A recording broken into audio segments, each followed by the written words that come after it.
Greetings, everyone. Welcome to the inaugural episode of the Whole Health Continuum, the official podcast of University of Western States. In this series, we'll engage in conversations that explore the many dimensions of whole-person healthcare.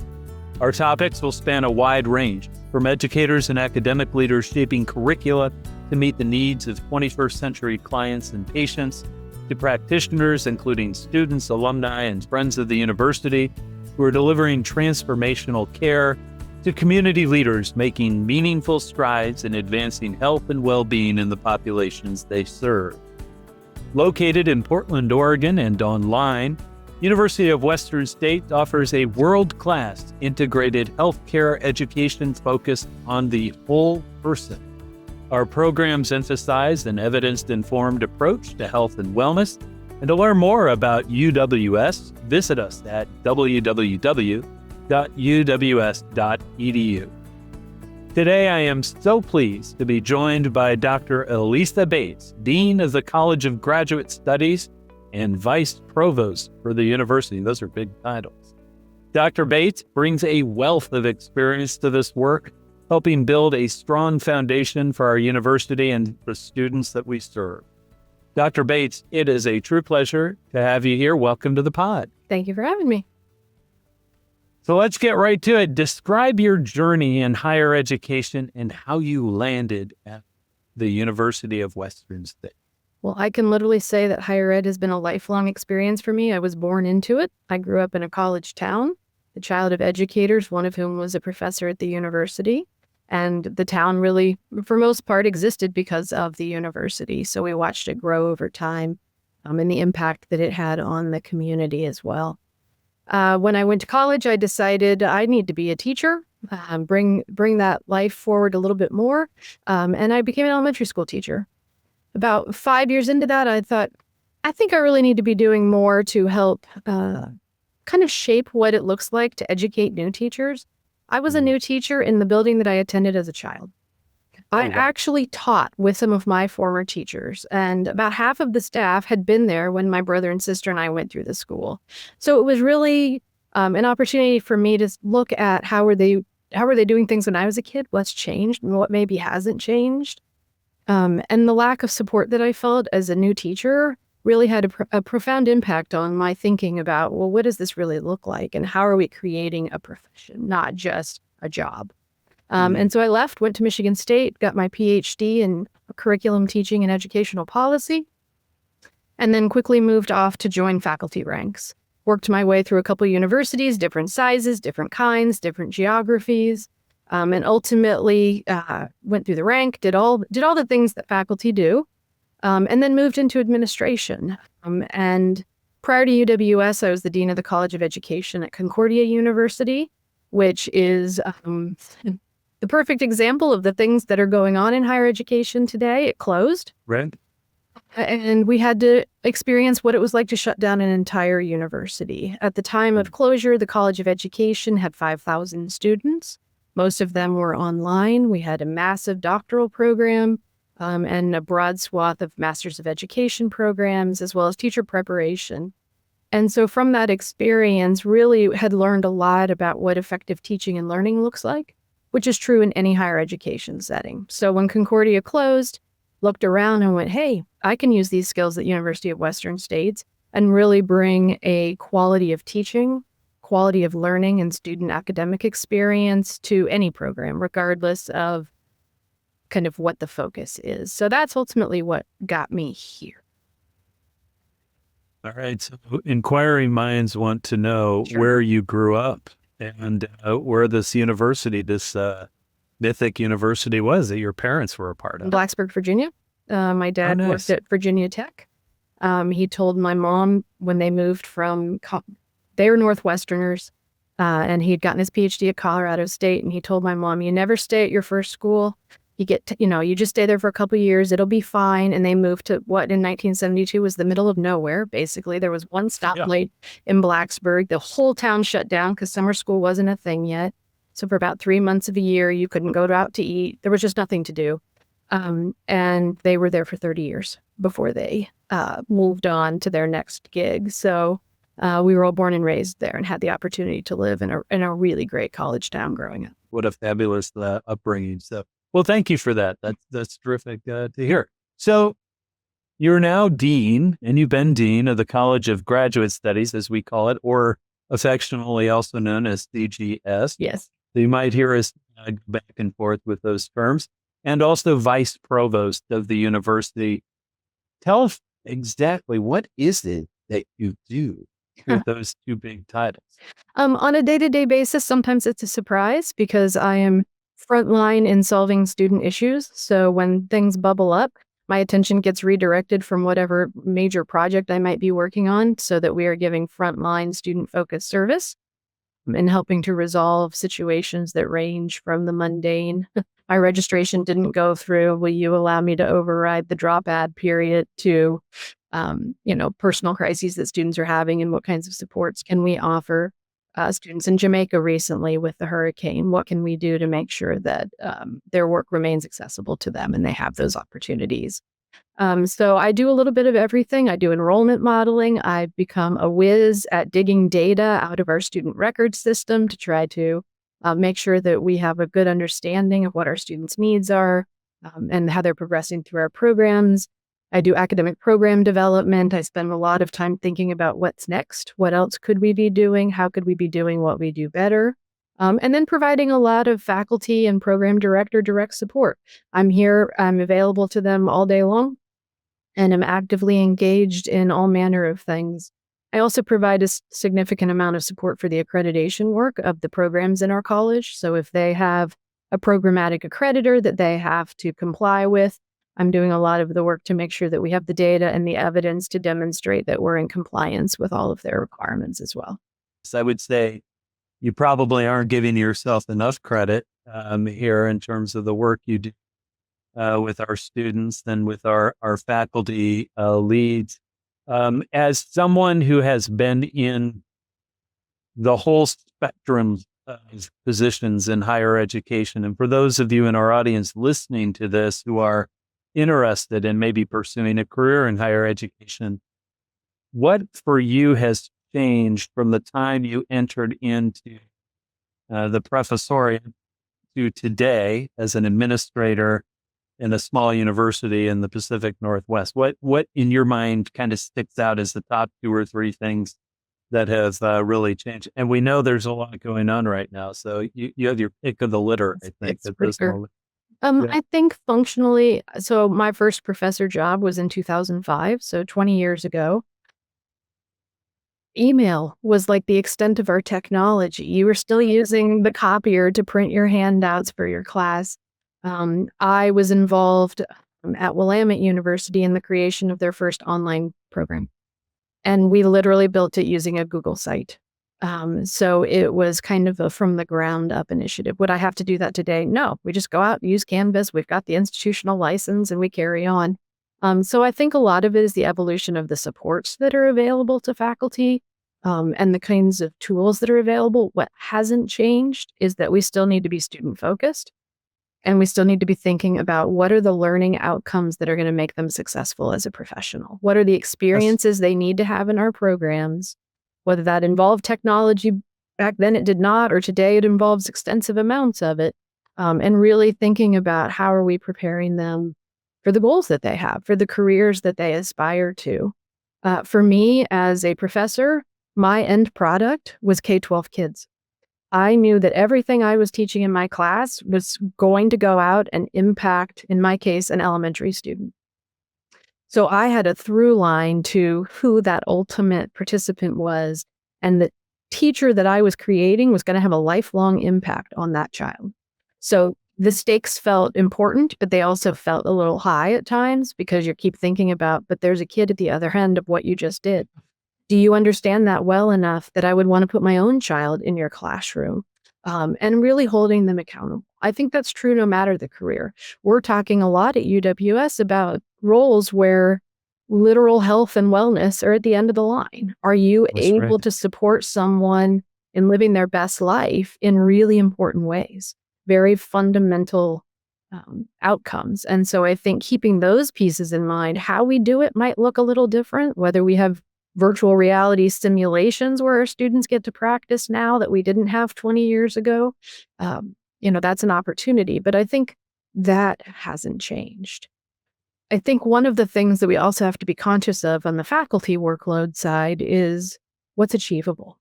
As we make things more efficient, are we really making more time for things that we value? Or are we just filling space? And are we creating opportunities for our faculty to do the meaningful work of really engaging with students, engaging with their professional field so that they stay relevant, current, and timely in their practice, and giving them the opportunity to kind of cut those new frontiers? What does research look like in your space, and how are you a participant in those conversations? How are you contributing to the knowledge that exists? And so I think as we work through some of these kind of changes and evolutions, how are we protecting the core work that we want to see our faculty able to do? And how are we honoring that by creating efficiencies that are actually more efficient and freeing up that time rather than thinking, hey, I saved you 3 hours a week. Great. Now I need you to go serve on 5 more committees. Sure. And we know in higher ed, the penchant for committee work is legion. And task force has never denied. Yeah. And I'm as guilty as the next guy or woman who has said, let's do a task force, and then it dies in committee or task force. So absolutely, 100%. I think you hit something on the head, or the nail on the head. I think I love how you framed that when you were teaching pre-service teachers, right, and you were preparing those who were going into administrative slots, no doubt, about the student as the end product, or in the case of administrators, the teachers as the end product, receiving the skills and attributes that you were, ostensibly training them for, and how you analogize that into the work and how we work with our students and our faculty. When you think about how that manifests in your conversations as a dean and a vice provost, maybe provide some examples or an example or two about what that looks like in terms of whether you're inspiring faculty or a colleague to go in a different direction or to expand a direction that you're focused on. Hopefully that makes sense. So a few years ago, we pursued an initiative to require a dissertation of all of our Doctor of Education students. Previously, they'd had a choice between different styles of culminating experiences for their degree program. And the program director felt strongly that we needed to require them all to do a dissertation because this was part of their contribution to their field. A significant portion of the jobs that our graduates were getting or were eligible for were in academic settings. So to be competitive in an academic setting, you need to have done some initial work on your own original research and really start to understand what that means. And so for me, part of that conversation and dialogue with the program director was, well, what does this offer our students? If we create this requirement, what are we giving them the opportunity to achieve, especially beyond now? Not just as a gatekeeper to get out of your program and complete, but functionally, what does this set you up for? Well, it sets you up for your first publication. Our dissertation actually is written as a journal article by the very end. They do some traditional lit reviews and things along the way, but their final product at their defense is a journal article. And so they're able to go out of our institution with something they can put out there immediately and try to get published and have that opportunity to start building that resume from the very beginning of, look, I have the skills to work in an academic setting or in a professional setting where they're really looking at what is best practice. And what does it mean to engage in this kind of work in this particular type of performance field? So that was one place where we were really looking closely at what are the affordances for our students if we engage in this. On a much more day-to-day basis, it's literally things as simple as going into Canvas or learning management system, looking at a set of assignment directions and thinking, do I know what I'm supposed to do? If I was the student in this class, could I attempt to complete this assignment? Do I have enough information? And in some cases, I'm a really great test case for that because I don't have the expertise of those fields. And so when I look at it and I think, well, I don't know what to do. And I've been in higher education for a really long time and in educational settings for my entire career. If I can't follow the directions and I can't anticipate what you're asking me to do, then we need to fix it. Mhm. And so I can look at, really basic things like that and recognize this is going to have an impact on this student's ability to do this. And their frustration or lack of frustration with that assignment will directly come through in whether they see value in that. If they have to work really hard to figure out what they're supposed to be doing, not just actually doing it, but figuring out what to do, then we've lost them before we've even engaged them in the activity that we're asking them to do. And that engagement point with that activity is where the learning happens. Do I actually know this? Can I actually create what my professor is asking me to create? And the more applied that creation is, the more important the connection is to what they're going to go do as a professional. If I have to Awesome. write a case and do a case study on a client that I'm working with and apply, 3 interventions to that idea, do I understand enough to take this hypothetical person and figure out what I would do with them when I was out in the real world working with them? If they can't even figure out what they're supposed to do, they're never going to get excited about the actual Right. activity. So really very basic things to big aspirational programmatic things. How do we want to organize what we're doing for our students' success? That was fabulous. No, I appreciate that very much. Actually, I think that was a very inspiring answer, especially for our up and coming administrators and leaders in higher education. Really well articulated. So, as the dean of the College of Graduate Studies, or CGS, you have really had to shepherd a variety of existing and new programs into being over the last few years. And this is the container for many of our online and or hybrid programs. What was the vision for adding these underneath the umbrella of the program, and what programs are contained in the college? And then maybe focus a little bit on the audience, the student audience for those. So, yeah. Well, the vision predates me. I inherited the program during the pandemic, or during the college during the pandemic. And historically, what I think started to happen is as the university repositioned itself from the Western States Chiropractic College to the University of Western States, there was an opportunity to expand, still under the umbrella of integrated healthcare, whole person health. But what else is under that umbrella? It's not just a chiropractic care program. And so the College of Graduate Studies formally started with a human nutrition and functional medicine master's program, and the evolution of what used to be the master's in exercise and sports science into the master's in sports medicine. So sports medicine and nutrition were the early foundation of the College of Graduate Studies. When you look at that, well, we've covered a few more bases, but we still haven't covered the whole person. So now you've got sport and performance psychology coming into the mix. We're looking at mental performance. How are those in sport professions and in other performance professions like music, dance, theater, and at now high-risk occupations, military, police, and so on, how are they performing? How are they dealing with their mental performance? Out of the sport and performance psychology programs came this clinical mental health counseling program. And it started as part of sport and performance and very quickly realized we need to spin this out, make it a little bit more of its own department because of the licensure rules associated with mental health counseling. So it kind of evolved gradually over time to include all of those departments. We have occupational therapy coming in January to add to our future depth. In terms of our student profile, this college also opened the opportunity for people all over the country. And in some programs internationally, our nutrition programs, our sport and performance psychology programs have students all over the world. So there's opportunities for them to engage from their home community. Our counseling programs are within the 50, United States, but they can be anywhere. For the most part, there's a couple states where we don't meet the licensure requirements, but broadly speaking, we're in most of the states in this country, and students can be from all over.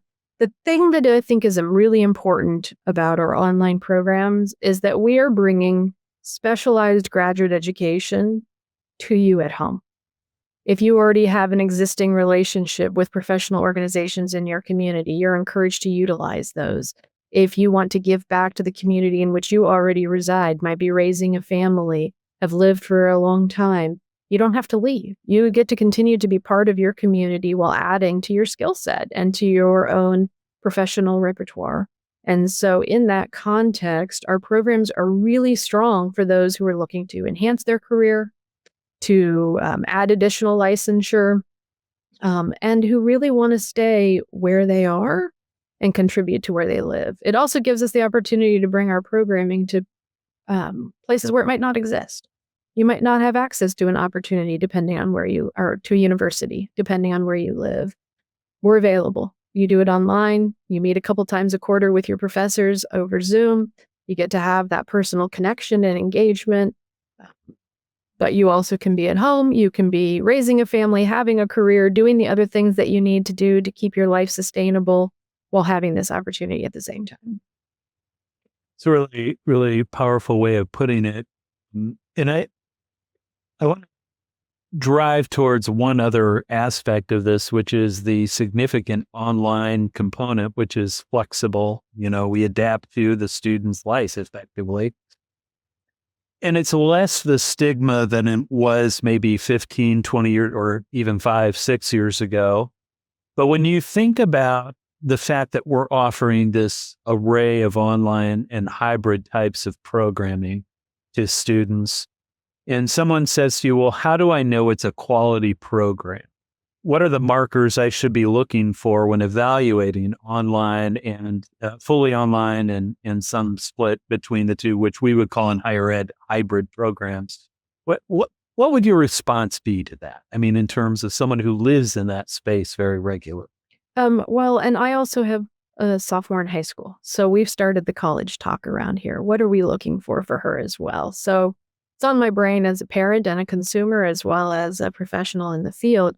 But functionally, you're looking for institutional accreditation. What's the history and length of the university's existence? Who accredits them? In our case, it's NWCCU. You're looking at specific programs. You're looking at, do they hold programmatic accreditation? Is that available in their field? Some programs, there's no existing programmatic accreditation, but that's essentially a national body that has done a deep dive into our program, our materials, our data, and said, yeah, you know what you're doing, and you're producing quality programs with quality graduates. So programmatic accreditation is something that you could look for, and those vary by the field, what they're called. And then functionally, you can do really basic things. Go to the faculty page on the website.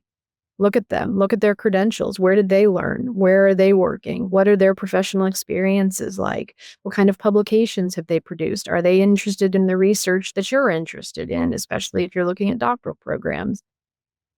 And practically speaking, how do they talk about their own professional experience? What kinds of private practices, group practices, healthcare settings, other professional experiences, academic settings have they worked in over the time of their career? And then for me, functionally, if you look at our faculty, what I think you'll see both breadth and depth. We have faculty that are designed to cover our curriculum. We're making sure that we have all our bases covered and that we have people with representative expertise in a wide range of the course content that's taught within that program. And can be very intentional about hiring faculty to meet a very specific need. So you're looking at who's teaching these classes, what looks really cool there, and who's got some backgrounds that I think might align well with where I want to go. Really, really nicely stated. Just to clarify for the audience, NWCCU, for those who are not inclined on the acronyms, is the Northwest, you'll have to help me on this, Commission on Colleges and Universities, right? Yes. Okay. And as part of that, as Dr. Bates just noted, we currently have 6 institutional accreditors. We used to call it regional, now they're institutional. And we have a 7th one that is starting to bubble up down south somewhere in Florida or wherever that is starting to come online. So we'll start to see that. But as Dr. Bates noted, that is, and correct me if I'm wrong, Alisa, it is a quality assurance mechanism. So you can rest assured that we meet the markers at baseline, and in some cases it demonstrates through a review process areas where we have excellence and areas where we might need to do improvement. Is that a fair way of putting it, or would you elaborate on that? I think it's like when you're buying a house and you get a home inspection and you're looking deep in the corners. What's happening here? Is there anything that I should be concerned about before I buy this house? That's probably the closest parallel that I can think of to what they essentially do with us. They come in and they look in our deepest corners, and they want to see everything from how your faculty are governed to your budget documents to whether or not your curriculum meets the expectations around student learning and student assessment. Do you know what your students are learning? Can you justify that? Do you have robust student affairs? Do you have student supports that make sure that all of your students can access your curriculum?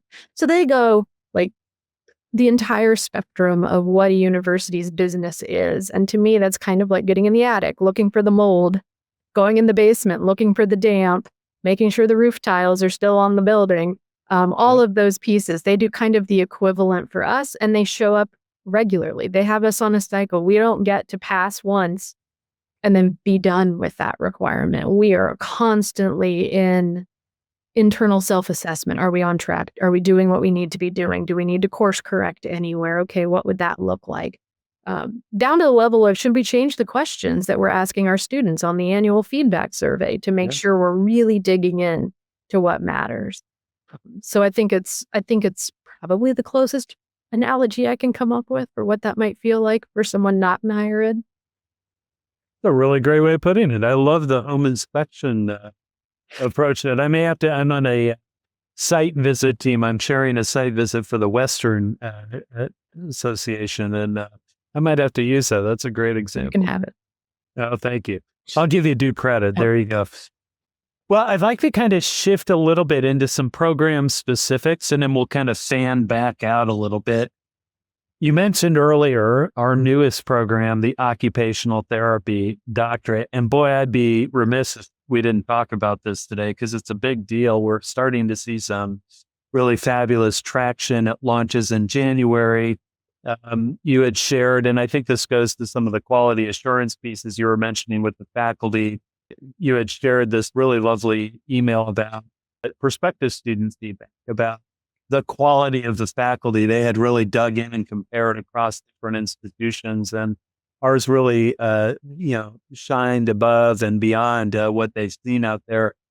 So it is really unique from the other programs in CGS. What was the vision behind the approach to delivering the curriculum and what we're offering to students beginning in January of 26? So occupational therapy is a high demand field. And currently, a typical doctor of occupational therapy program would take you 3 years. You'd show up, you'd be there in person essentially all day, and it would be an extended experience where you have to step out of your career, step out of your life, so to speak, to be fully invested in that. Our format is accelerated. It's 2 years. The coursework is online. You have weekly, during the first year, you come to campus once a semester for a week. And you go through lab intensives, and they pack that week full. It will be busy and active.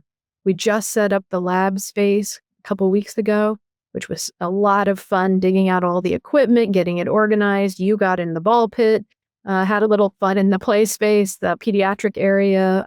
And so they've got some great opportunities ready for that week where people will be able to come together, be students together with the faculty, and really dig in and practice the hands-on aspects of the skills that they need to learn. Because occupational therapy is hands-on.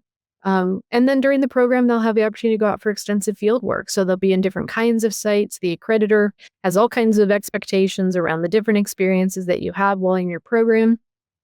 And essentially, we've been able to fit that into 2 years. And because the majority of your semester is online, you have the opportunity to keep up with your life. And again, to be in your home community, doing what you always do with this opportunity presenting itself to you. So there's a chance there to make a transition maybe a little more gradually. You don't have to stop out of one career or one pathway to enter into your education and then make another transition. You can kind of layer this with your life. And then when you finish, you'll be ready to go and credentialed to do that work.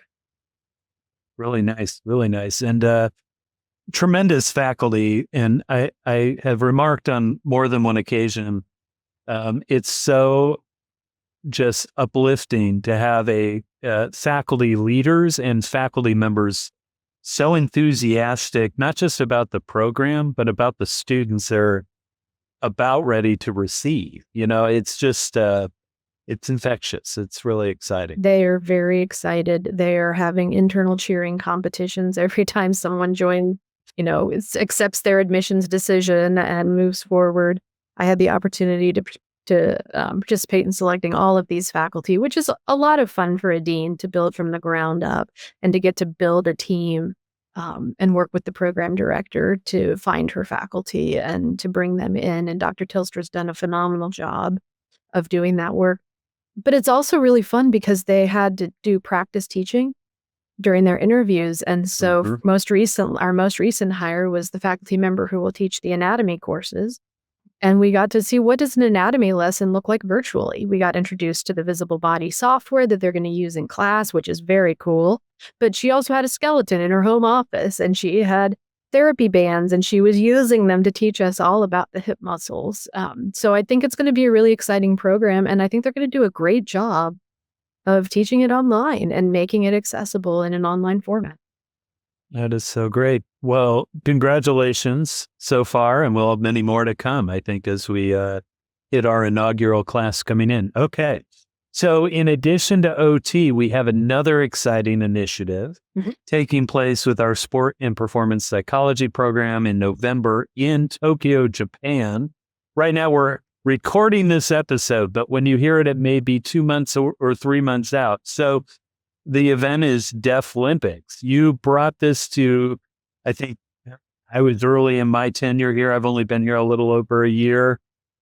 It was so novel and interesting. Can you describe the program, including really how emblematic this is of how we're living into the university's mission and values? Yeah, this is feeling like a once in a lifetime opportunity that we hope will be a more regular engagement for UWS.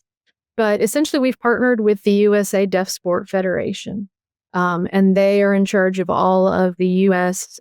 Athletes who are attending the Deaf Olympics, which is essentially the Olympic competition for athletes who are deaf or hard of hearing. They have their own event. And so it's in Tokyo this year. And this is the first time in the history of the Deaf Olympics and in the partnership with the USA Deaf Sport Federation that the athletes will have mental performance support while they're at the games. This is something that's typically offered at the Olympics and Paralympics. So this gets the Deaf Olympics on the same playing field of having not only all the physical supports that they get when you're at those kinds of competitive games, but the opportunity for mental performance. And so UWS partnered with USA Deaf Sport to send faculty and 5 doctoral students to the games. So they will be traveling with the teams as part of the Team USA contingent to the games and participating in all of the events and providing support across the board to these teams.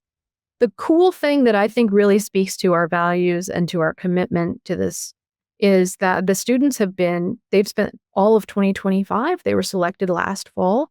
And starting in January, they've been in what we call mentorship courses, which is learning how to be a mental performance consultant. And they have spent the entire year getting prepared to go to these games. They've been in class together. Dr. Becky Clark is the leader of this space for us. She is an adjunct faculty member for UWS, and she's brought us this opportunity, basically, and this chance to partner. And so she has worked with Dr. Gilly Muir, who's the head of our mentorship programs, along with Dr. Sarah Castillo, who's our director, to create a curriculum and an opportunity for our students to learn about mental performance, to learn about the Deaf Olympics, to learn about cultural aspects of the deaf community. They all learn basic ASL. So they've been learning sign language throughout this year so that they have basic communication skills. There's varied ways that the deaf and hard of hearing population communicate, and we want to have basic proficiency wherever we can. And they've spent the year working together, learning and practicing. The students and the faculty have also been traveling so the teams get together and meet up a couple times before they go to the games. And that's been happening all over the country. And where we've been able, we've been sending students and faculty to work with the teams in person in advance of traveling with them. They've been coming to our classes. We've been interviewing all sorts of people. We've had interpreters participating in all of this to make sure that everything is accessible. And they've just had some really great upfront collaboration and relationship building so that when someone comes up to you at the games and asks you if you need help or you need some support, it's not just a stranger. It's somebody that you're familiar with because of the work that we've been doing with the athletes and the coaches in advance. So they leave November 12th. Should be a great experience. They'll be in Tokyo for 2 weeks engaged in these games. And I'm very excited to get the play-by-play as it finally comes to pass. Well, when they come back, we're going to have as many in that group come on this podcast. Yes, you do. And describe their experience. I just think it's marvelous. It sounds like a tremendous experience, and we're rooting them on from here in Portland, Oregon. So it's terrific. For sure. So to wrap us up today, bring us home, Dr. Bates, I'm going to ask you to talk about your vision as the dean. And I typically wouldn't do this for most of our episodes, but because of your leadership role at the university and how instrumental you are in helping advance the mission of the institution, what is your vision for the college? If you had your ability to wave a magic wand and make it all happen, what would you like to see over the next 5, maybe 10 years in the College of Grad Studies at University of Western States? Well, I think we need to make some intentional and thoughtful decisions about what growth looks like. How do we find other opportunities that reflect our mission and vision that fit well into our program portfolio and give us opportunities to continue our impact? If we're really looking at whole person health, what are all of the different aspects that play into that and the settings where that work occurs? And then how do we make sure we're in them? Functionally, I really want us to be thinking about our community engagement. What does it look like for an online program in any context to have community engagement? How are we making sure that we are giving back to the places where our students are doing their clinical field work? How are we part of those communities, even if physically we are not there? What kinds of supports are we offering to the site supervisors, the clinical supervisors, the fieldwork educators, pick your title depending on the field, to make them part of our community, but also that recognize the work that they are doing. Hosting a student who is learning their practice is hard work. And it doesn't matter what that field is. So how are we honoring that contribution to their future profession? Because we need them to be successful. We need those places and those people for our students to be well engaged.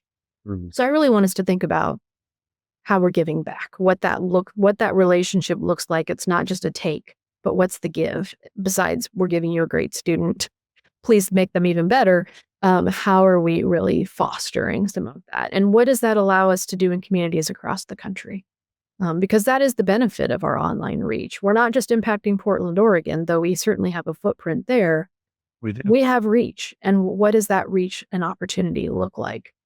I think the other piece very functionally is how are we tying some of our online programs into the Portland community? We have a great community-based clinic, but right now it's focused primarily on chiropractic and naturopathic care. We've started conversations with the directors to really look at how do we get counseling into that space? How do we get sport and performance into that space? So I think there's a lot of potential there that we're just starting to tap into. What will it look like to have an OT program? How could we provide OT services through our clinic? Is that feasible? Will we have the students to support that locally? So I think there's a lot of potential sitting in that space of really taking the university mission, using the College of Graduate Studies to infuse that clinic with the rest of the whole person. And really getting at the whole part, because we kind of have all these peripheral aspects of whole sitting in the College of Grad that would round out that opportunity.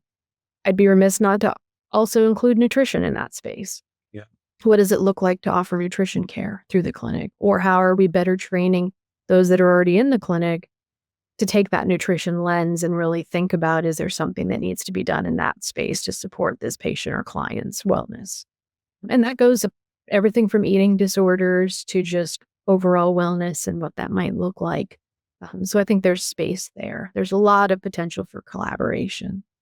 And then go ahead. Nope, please. Go ahead. Nope, I was going to change. All right. So Phil, block that out. Sorry about that, Alisa. I didn't mean to interrupt Okay. you. Finish your thought where you were going, and then I'll pipe in with my question. So please continue. And the last thing that I really want us to be thinking about is what online education looks like over the next 20 years.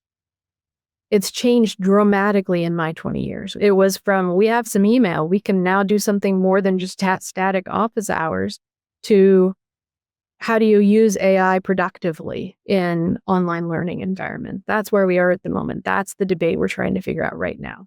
What does virtual reality bring us? How do you create more simulations within an online environment to bring a little of the personal and a little of the real into what might feel like a flat platform? What is that going to look like going forward? And how do we become or stay cutting edge, not catching up? Not always hurrying from behind to go, oops, now we need a policy about that. Oops, now we need to go and figure out where we're going to find the money to pay for that new tool or that new software, but rather what's coming for each of those professions, and how is our curriculum and our online learning experience preparing them for where the experts think their profession is headed. And then we have the most career-ready graduates that we possibly can. So I think that's one of those. It's a moving target. It's not like I can say right now, we need this, and this, and we'll be set for the next 10 years. It's technology driven. So it's always going to be a little bit of a guessing game about what's the next best new idea. But I want us in those conversations. I want us paying attention. And I want us really thinking about what high quality modern teaching and learning looks like. I think you capped off a fabulous conversation, Dr. Bates. Thank you so much for that. And many thanks to you for spending time with us today to provide your insights, as well as to our audience, who you've had the opportunity to now hear from one of many really fabulous leaders and individuals who are shaping the conversation, both at University of Western States and beyond. I encourage you to keep exploring the vast world of health and wellness and all that it offers, especially for all of us in leading richer, healthier, and happier lives. What you heard Alisa talking about just a minute ago, I will tell you that gets me more excited than anything as a college president. It is something that is to have our team thinking about how we can innovate and be proactive in addressing the future needs of our students is truly inspirational and inspiring. So, as a reminder for our audience members, you can find us online at www.uws.edu. And certainly, we are on a variety of social media channels, including Facebook, LinkedIn, and Instagram. I hope you continue to join me and our guests as we continue our conversation on the Whole Health Continuum. Take care and be well.